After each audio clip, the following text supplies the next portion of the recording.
plaisir de recevoir notre collègue et ami Georges Didier-Berman, qui enseigne la philosophie et l'histoire de l'art à l'École des hautes études en sciences sociales, qui est l'auteur d'une œuvre considérable, à tous les sens du mot considérable. Peut-être certains d'entre vous ont entendu parler de ce qu'on pourrait appeler d'un euphémisme, son dialogue avec Claude Lanzmann autour de l'image survivante et de la question de la photographie des camps de la mort. C'est peut-être à ce propos qu'on a le plus parlé de toi dans la grande presse, je ne sais pas, bon, peu importe. Et en tout cas, c'est de cette époque 2002-2003 que date ce que tu appelais toi-même tout à l'heure ton tournant politique, et je citerai parmi ces derniers livres cette série qui s'appelle L'œil de l'histoire, quand les images prennent position, remontage du temps subi, Atlas ou le gai savoir inquiet, et tome 4, Peuples exposés, peuples figurants. Alors Georges a accepté de venir parler aujourd'hui de la question du cinéma, de poésie. Il m'a assuré, et j'en suis très heureux, que cette intervention était tout à fait inédite, qu'elle n'était pas du tout inscrite dans le cadre de son programme de cette année de l'École des hautes études, qui est consacré à Pasolini. À Godard, parce que Pasolini étant un autre de tes auteurs, à Godard. Et donc, chacun sait que Georges Didier-Berman passe et parle dans les lieux les plus prestigieux. Je suis content qu'il vienne honorer celui-ci de sa présence, et je lui donne tout de suite la parole. Merci Georges. Je voulais peut-être commencer justement pour introduire la forme un petit peu expérimentale de mon propos ici. Donc c'est pour ça que je ne considère pas du tout ce que je vais vous faire comme une leçon magistrale, pas du tout. Ce que je voulais dire, c'est que il y a beaucoup de façons différentes de faire de la philosophie. Justement, on peut faire de la philosophie en préparant l'agrégation, par exemple, et on peut aussi faire de la philosophie en regardant les mouvements conjugués d'un taureau et d'un torero, par exemple, ou en regardant les mouvements conjugués d'un danseur, tout simplement. Ce que je veux dire, c'est que les concepts, puisque apparemment dans ton séminaire, tu insistes sur le fait qu'on introduit un concept, je ne sais pas trop lequel concept je vais introduire. Oui, je vais introduire un concept qui sera peut-être la densité, et peut-être qu'il faudrait écrire ce mot avec un A, comme Derrida avait fait un jour avec le mot différence. Hein. Oui, voilà, la densité. Voilà. Et il me semble que les concepts ou les contenus en général du travail philosophique dépendent énormément des formes qu'on leur donne.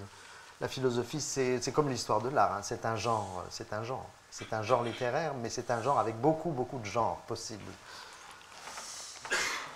Ça dépend de la forme et ça dépend du format, des formats. J'aime beaucoup faire varier les formats. C'est très important pour moi.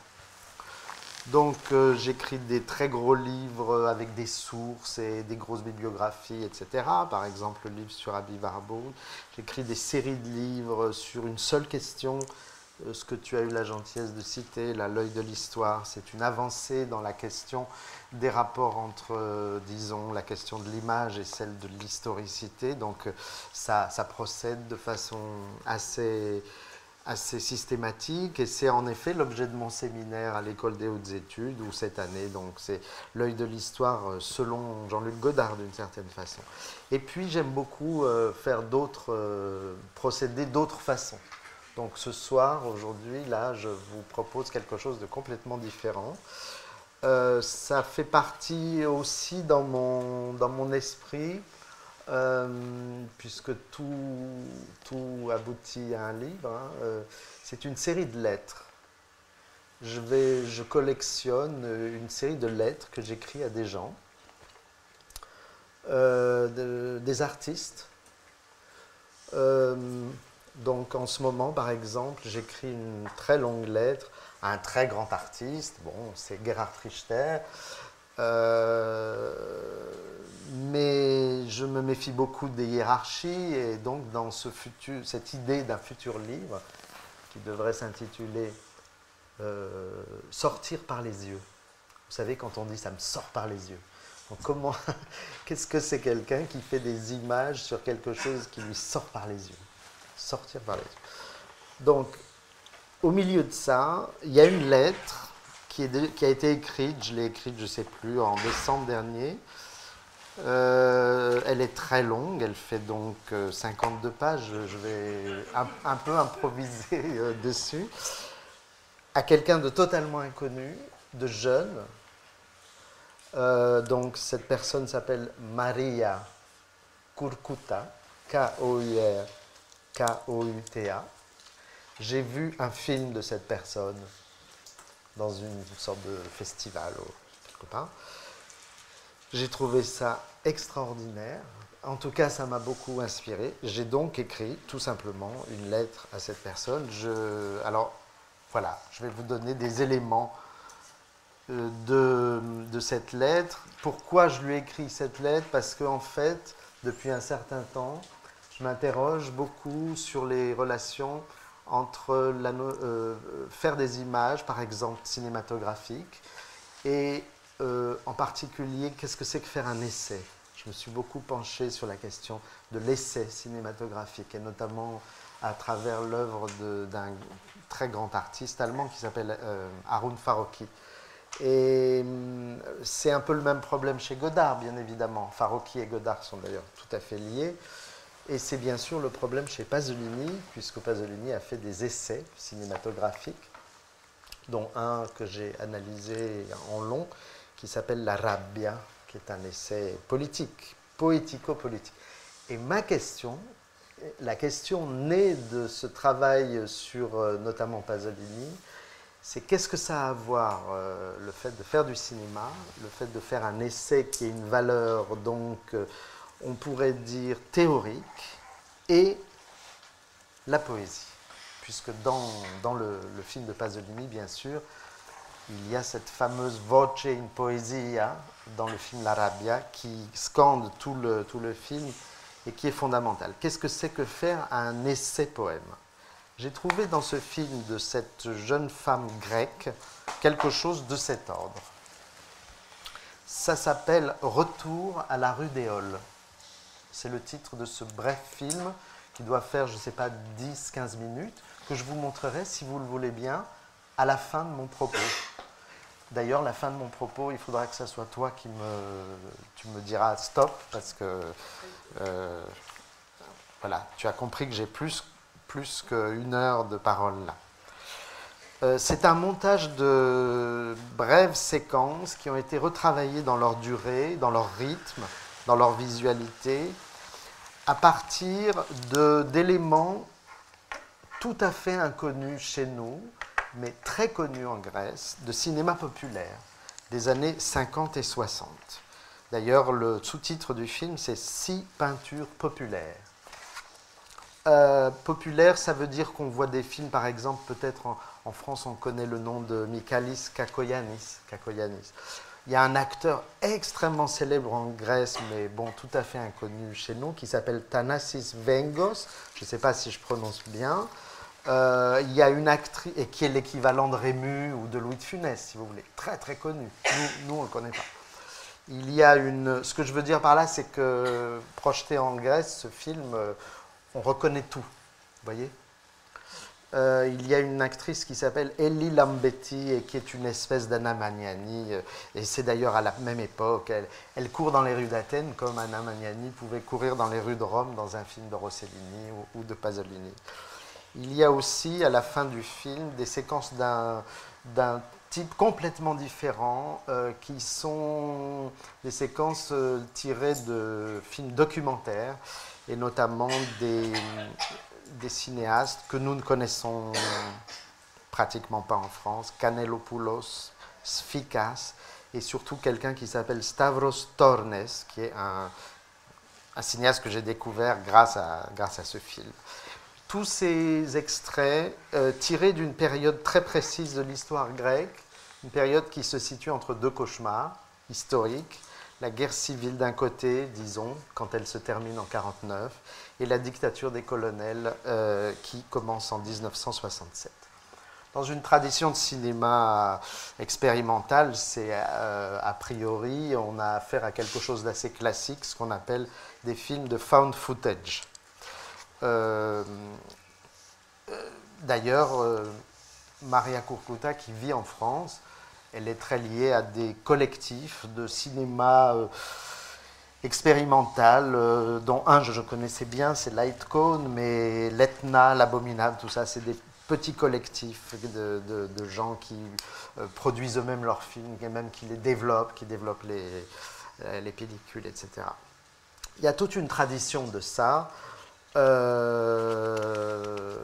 tradition russe, Esther Chub, Michael Rom, une tradition américaine, Bruce Conner, il y a Peter Cherkassy, il y a Guy Debord, Godard a fait pareil, Chris Marker n'a pas arrêté de faire ça, Farocki, etc., etc., etc. C'est un film qui est centré sur quelques gestes humains extrêmement simples. Et c'est un film qui, je me pencherai, vous allez voir sur le vocabulaire, pourquoi ça s'appelle Retour, et qui remonte, qui retourne à une histoire. Et j'avais envie, dans ma lettre à cette réalisatrice, de lui dire à quel point j'avais pensé à Shklovsky, le grand théoricien russe du cinéma, proche d'Eisenstein en particulier. C'est pas un hasard, hein, les gens avec qui travaille cette cinéaste, c'est-à-dire les gens qu'elle admire. Et c'est très intéressant de voir qu'en Grèce, beaucoup de cinéastes, notamment bien plus âgés, notamment un qui s'appelle Fotos Lamprinos, qui doit avoir 85 ans, qui a travaillé avec les Russes, en Russie. Il y avait les communistes qui partaient étudier le cinéma à Moscou.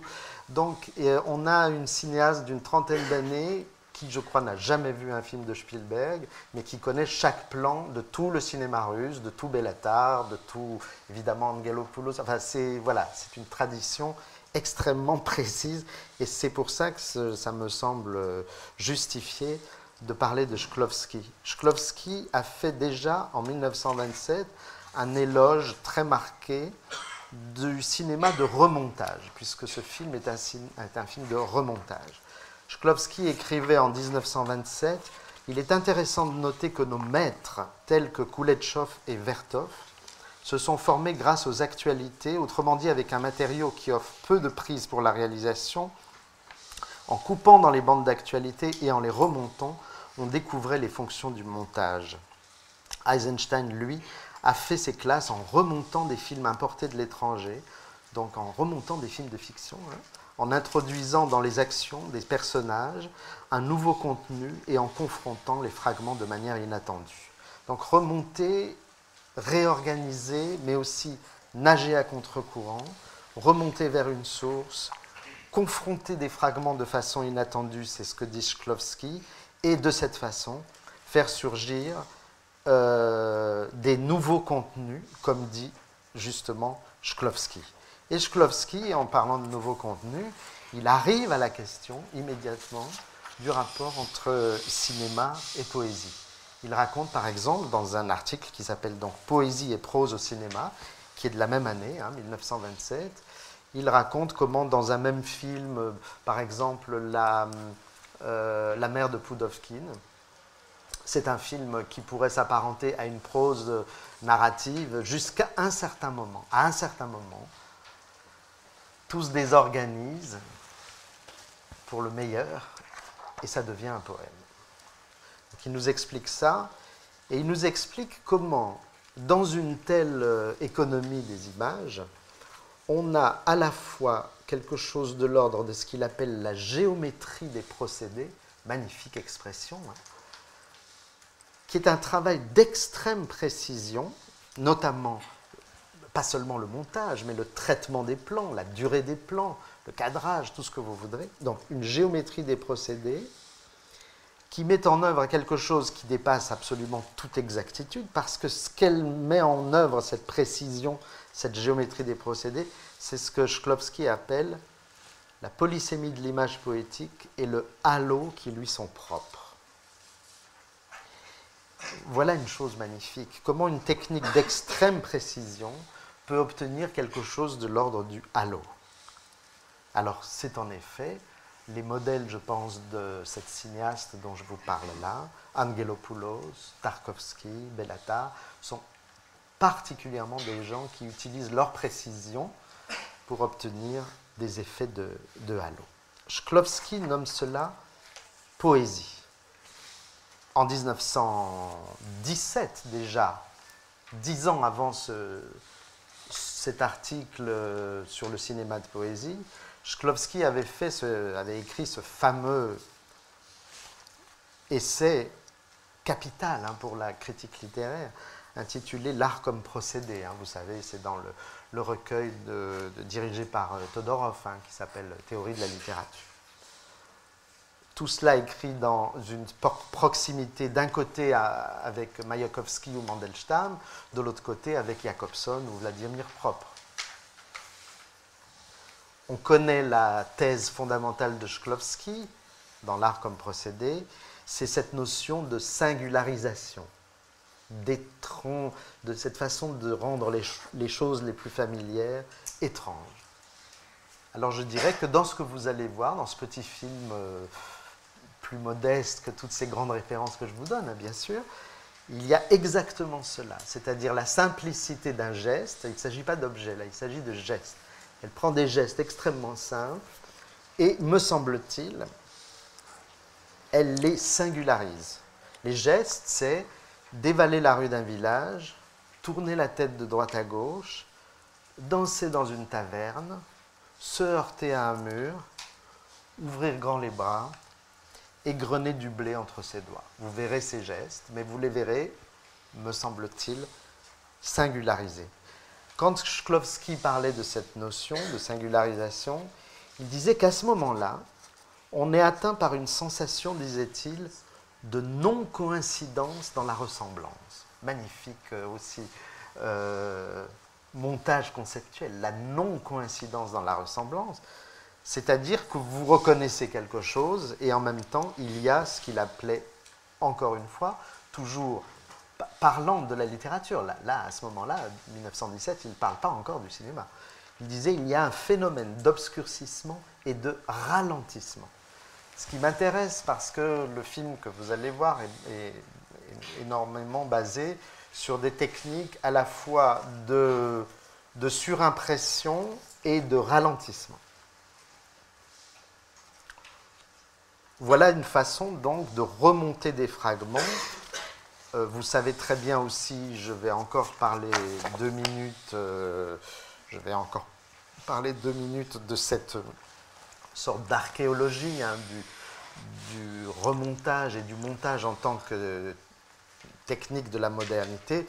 C'est évidemment tout ce que Walter Benjamin a pu élaborer, justement depuis, par exemple, dans son premier texte fameux, le concept de critique esthétique dans le romantisme allemand, jusqu'à ses développements sur le cinéma. Il y a une parfaite continuité entre les deux problématiques. Le lien de tout ça, c'est Goethe, évidemment. Et comment, dit-il, le montage, un certain montage poétique peut se poser comme une alternative aux contradictions philosophiques standards, par exemple, de la synthèse et de l'agrégat. Vous vous souvenez peut-être que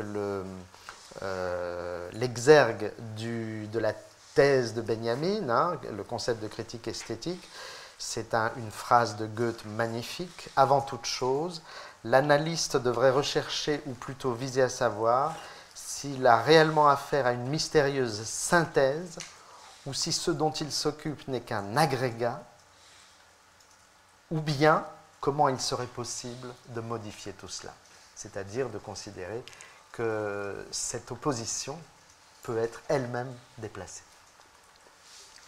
Remontage. Art du fragment expérimental, comme disait par exemple Schlegel, cité par Benjamin, le fragment expérimental. Là, il y a toute une, il y a toute une tradition absolument poétique. Remontage, ni synthèse, ni agrégat. Hölderlin, en 1799, parlait de la poésie comme du sommet hyperbolique de la contradiction. Et il nommait poème tout conflit.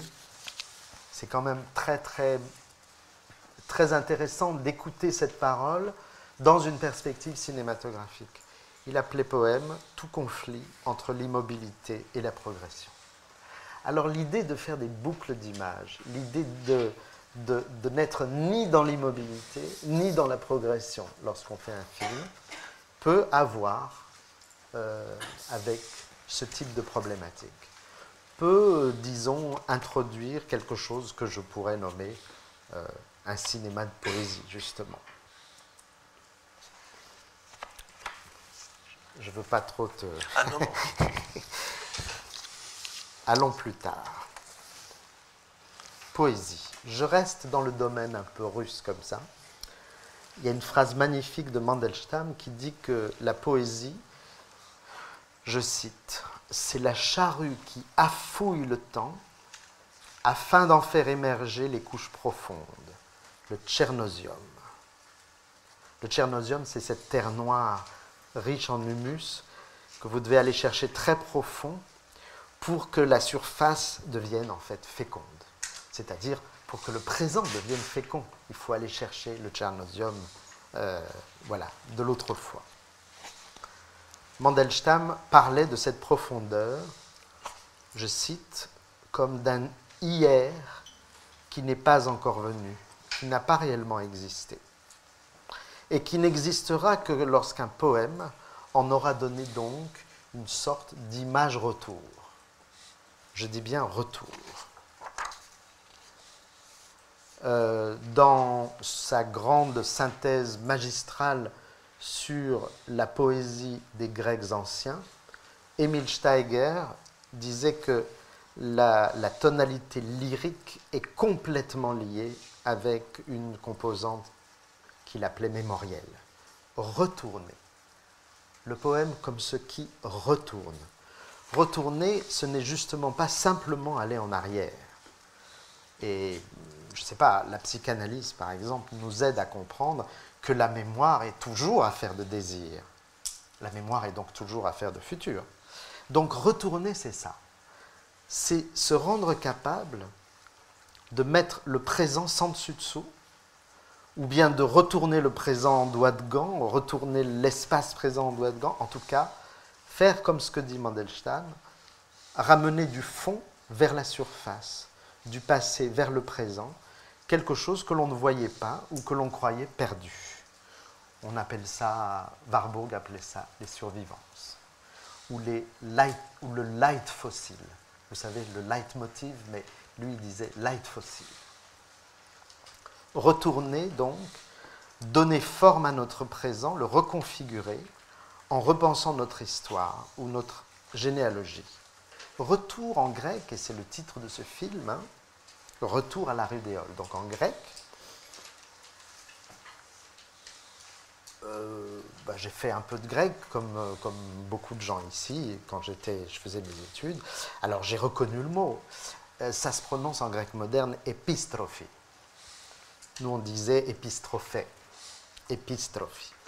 J'ai donc réouvert mon vieux bailli en lambeaux et je vois que épistrophie désigne 4 paradigmes fondamentaux. Le premier, c'est le combat, l'action de se retourner contre quelque chose ou contre quelqu'un. Épistrophie, deuxièmement, c'est le souci pour autrui, se tourner vers quelqu'un par sollicitude, par attention, par soin.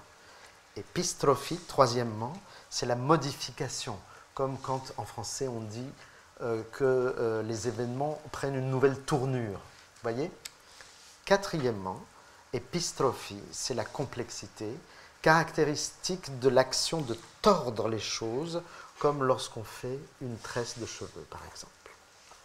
Et Philostrate emploie le mot épistrophie pour désigner un style poétique par excellence. Épistrophie, le titre de ce film. Ce qu'il fait donc, il fait un peu ce que Mandelstam indique, il va plonger dans une certaine zone de la langue grecque. Vous allez voir, vous allez entendre beaucoup de poèmes grecs contemporains absolument magnifiques. Moi, j'ai découvert toute une littérature grâce à ce film. Une certaine culture visuelle qui évidemment a aussi un rapport avec le présent le plus... C'est-à-dire qu'il y a des procédures qui sont typiques de ce qu'on appelle le cinéma expérimental. Je vous passe les références à Michael Snow ou à... bon, peu importe. Et qui fait que au cours de certaines... à travers certaines modalités techniques dont on pourra discuter ensemble si ça vous intéresse, on a l'impression que quelque chose fuit l'espace, se dissout et en même temps persiste. Quelque chose, c'est ça qui m'a intéressé dans ce film, il y a une temporalité de quelque chose qui ne cesse pas de fuir, et donc qui est là, mais qui fuit. Il ne cesse pas de cesser, comme dit, il y a une phrase très célèbre de Beckett là-dessus. Évidemment, il y a quelque chose à voir avec ceux dont j'ai parlé précédemment, hein, Angelopoulos, Bellatar, Tarkovsky. Il y a quelque chose à voir fondamentalement avec une littérature grecque. Vous savez que dans une bibliothèque, on peut mettre Kavafis à côté de Homère. Hein, c'est très facile. Une bibliothèque, c'est un endroit parfaitement anachronique. Donc il y a Cavafi, il y a des poètes grecs contemporains, il y a Séphéris, il y a des gens comme ça. Il y a surtout un que j'ai complètement découvert et qui est juste bouleversant, hein, qui s'appelle Chimonas, Georges Chimonas. Mais tout aussi bien l'Iliade. Dans l'Iliade, vous vous souvenez, dans le chant 22, Hector est poursuivi par Achille. Mais c'est une course arrêtée. C'est une course en boucle. C'est une course qui n'a pas de... Et Homère écrit, comme dans un rêve, il n'arrive pas à poursuivre un fuyard, et que celui-ci, à son tour, ne peut pas fuir, ne peut pas plus fuir que l'autre ne peut le poursuivre. C'est comme une course comme dans un rêve, c'est-à-dire une course arrêtée, mais pas à l'arrêt non plus. Voilà. Il y a de cela dans ce film, aussi à travers les références littéraires. Elitis, Kavafis, je passe. Je reviens, tu me donnes combien de temps là? Écoute, 10 minutes. Oh, tu as plus de temps. Non, parce que le film fait un quart d'heure, donc je veux alors, quand même disons, laisser du temps. disons 20 minutes, pour toi. Non, 10 minutes, ça suffira. Ça suffira. On va voir. Je reviens à cette espèce de généalogie, me semble-t-il, hein, jusqu'à quel point elle est consciente chez la réalisatrice grecque, ça je n'en sais rien. Mais en tout cas, elle me semble évidente. Depuis Shklovsky, vous avez... Voilà, c'est un très beau sujet de recherche, le cinéma de poésie. Bon, il faudrait parler par exemple de Desnos. J'avais autrefois, et c'est quelque chose qui pourrait t'intéresser, Francis, travaillé sur le film L'Étoile de mer de Man Ray, qui est donc un film expérimental de 1928, d'après un poème de Desnos. C'est un film qui a de nombreuses analogies avec ce que vous allez voir, c'est-à-dire vous avez des textures et des mouvements d'image, des répétitions, des ralentis, des effets de flou. Ici, ils sont obtenus de façon informatique. Dans le cadre de Man Ray, ils étaient obtenus par l'interposition d'un verre dépoli, par exemple. Et ça m'avait intéressé parce que Man Ray, c'est un film évidemment muet, puisque 1928, le cinéma parlant n'existe pas. Mais Man Ray avait préparé un coffret en bois où il fallait passer des disques 78 tours au fur et à mesure. Et au moment de la scène pratiquement la plus expérimentale, qui est magnifique, ce sont des morceaux de journaux qui fuient dans le vent comme ça. Il avait demandé qu'on mette la saeta de la Niña de los Peines, qui sera plus tard le morceau dont Miles Davis fera l'objet aussi de toute une réflexion.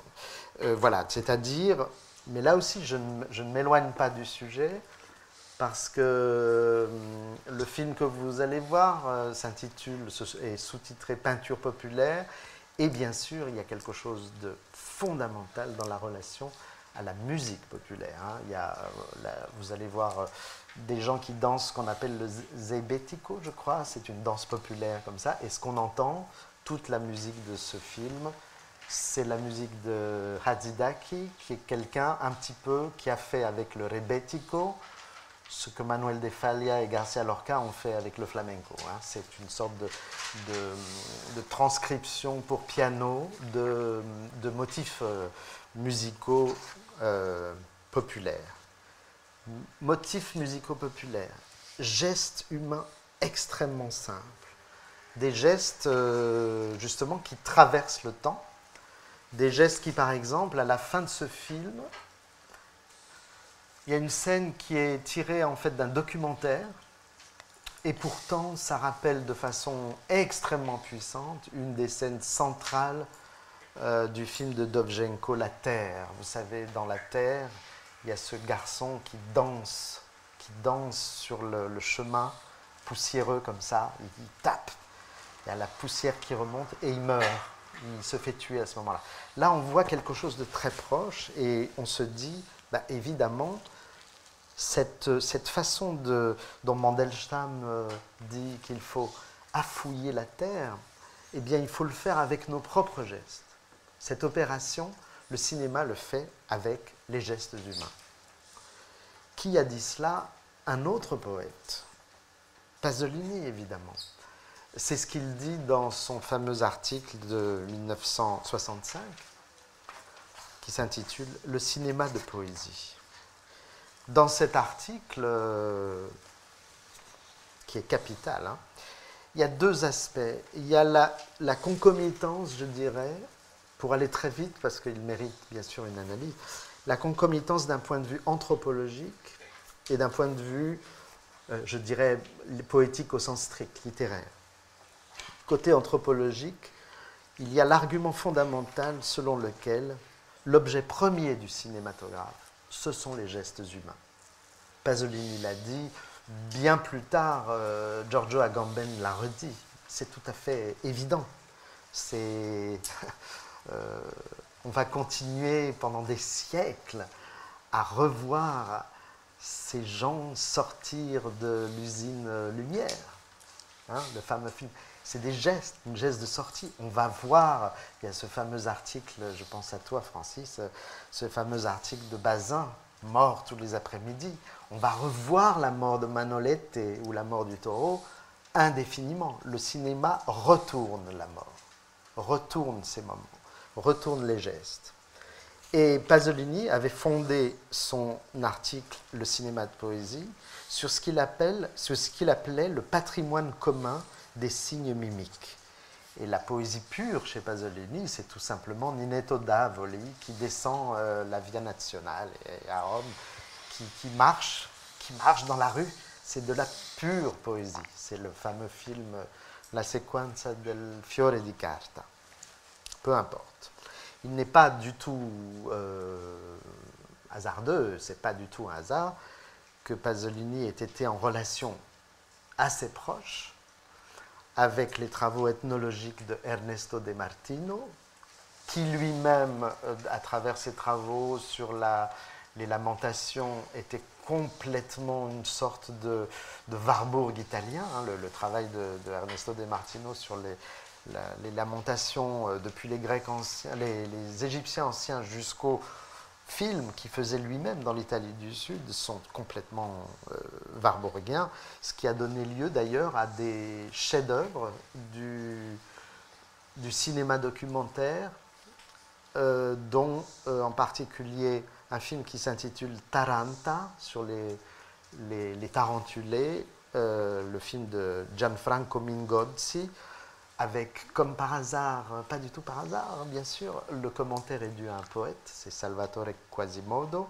ou bien le film Stendhali de Cecilia Mangini, qui est un film aussi sur les lamentations, commentaire par un autre poète, Pier Paolo Pasolini.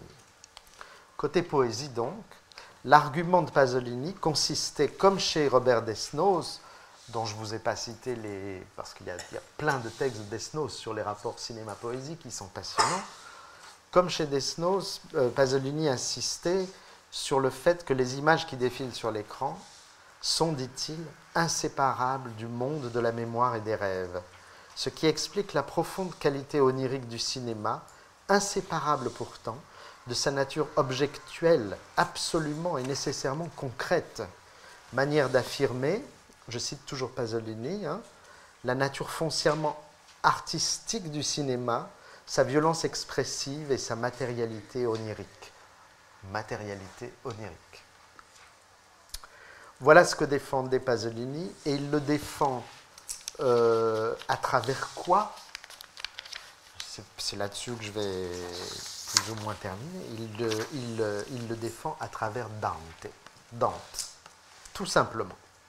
Dante, passionnément lu bien sûr par Pasolini, passionnément lu notamment à travers, vous savez, l'éclairage révolutionnaire, on peut dire, qu'avait donné Auerbach dans ses études sur Dante. Auerbach disant « la divine comédie, en fait, c'est une affaire terrestre. » Tout simplement. C'est une affaire humaine, ce n'est pas une affaire divine, bien sûr. Pourquoi Dante? Parce que, comme vous le savez, Pasolini voyait dans la poésie de Dante exactement le contraire de ce qu'on dit habituellement sur le grand poète qui a donné à la langue italienne son sommet de pureté. C'est exactement le contraire qui intéressait Pasolini, bien sûr. Il s'intéressait à l'auteur du De Vulgari Eloquentia, quand même. Donc, il s'intéressait à la façon dont Dante avait rendu la poésie populaire, vulgaire, populaire. Pourquoi populaire? Parce que multipliant les impuretés. C'est pour ça que Pasolini s'est intéressé, a écrit des poèmes en frioulant, c'est pour ça qu'il s'est intéressé à la façon de parler des gens dans les borgate de Rome, dans les banlieues de Rome. Donc, l'amour de Dante, à travers l'admiration de sa façon de multiplier les dialectes, les jargons, les niveaux de langage, les citations, les mots étrangers, etc., etc., etc. Tout ça qu'on retrouve au XXe siècle, chez Joyce, par exemple, que Pasolini admire beaucoup et que les Russes aussi admiraient beaucoup. Eisenstein, vous savez, voulait faire une adaptation de Ulysse. Mais que contemporain de Pasolini, vous avez le grand écrivain Gadda, Carlo Emilio Gadda, qui lui aussi multiplie complètement les niveaux savants, populaires, etc. de langage. Je ne m'éloigne pas tant que ça de ce film, que finalement vous allez voir maintenant, parce que tout ça tourne autour de ce mot de retour. Au fond, là, je n'ai fait que commenter un petit peu ce mot de retour. Dante, en effet, parle lui-même de la poésie en termes de retour. Rima, une rime. Rima et rime, l'étymologie est discutée, mais traditionnellement, l'étymologie atteste traditionnellement, même si c'est faux, que c'est lié au mot rythme, que c'est lié à la répétition et à sa différence, bien sûr. Vers, le vers, quels sont les mots du vers chez Dante?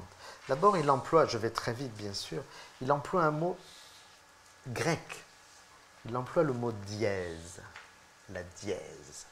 C'est justement dans l'éloquence en vulgaire, des Vulgari Eloquentia. La dièse, c'est un intervalle minime et un mouvement de passage comme si c'était en fondu. C'est exactement ce que vous allez voir. Vous allez voir des dièses. Par exemple, le mouvement d'un liquide dans un autre qui le délaye, c'est une dièse. D'un son. Et donc, pourquoi pas d'une image. Et ce qui m'a plu dans ce film, c'est sa qualité de plasticité. Les choses se fondent. Autre mot pour dire dièse, parce que diésis, c'est du grec ancien, et donc, en langue vulgaire italienne, Dante traduit, et ça c'est magnifique, volta. Ah, ben voilà, on a compris. C'est la volte, c'est le tour, c'est le retour, c'est la virevolte, c'est le geste, c'est la danse, c'est la valse, c'est le zebetico, là, cette danse que vous allez voir. Et d'ailleurs, comme dans... j'ai vu le film d'origine, comme dans Dovzhenko, le type qui danse, que vous allez voir, qui est un homme triste, qui danse, en fait, il danse juste avant de se faire assassiner, lui aussi. C'est la danse juste avant de mourir. Volta. Volta, le retour.